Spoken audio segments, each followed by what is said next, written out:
Surrender வந்து ஆக்சுவலாக அது டைம் ட்ராமாங்கிறத விட்டுட்டு இது ஒரு எமோஷனல் படமாக தான் நான் எமோஷனல் அது அப்படி தான் எழுத ஆரம்பித்தோம். இது வந்து Okay. எனக்கு அதில் வந்து ஆக்சுவலாக இதில் வந்து ஒரு மெட்டீரியல் தொலை எலெக்ஷன் டைமில் நடக்கிற ஒரு 5 டேஸில் நடக்கிற கதை இது. ஓகே அது அது அந்த அதுக்குண்டான அந்த ரஷ் இருக்கும் நீங்கள் பார்க்கையில.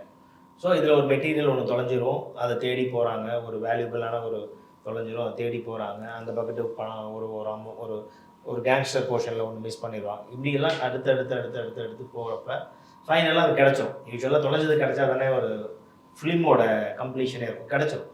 பட் இதை தாண்டி அதில் என்னென்னா அப்ட்ராக்டாக சில எலிமெண்ட்ஸ் என்னென்னா இதில் வந்து இந்த படம் முடியல. இது சிம்பிளாக இது வந்து நம்ம சின்ன வயசில் படித்த நாட்டி டெய்லோட இதுதான், நல்லவங்களுக்கு நல்லது நடக்குங்கிற மாதிரி தான், குட் வில் கெட் பெட்டருங்கிறது தான் இந்த கதையில். எலெக்ஷன் டைமில் ஒரு 3-4 கோ இன்சிடென்டெல்லாம் நான் கதையில் கனெக்ட் ஆவாங்க. Whereas they are not actually victim.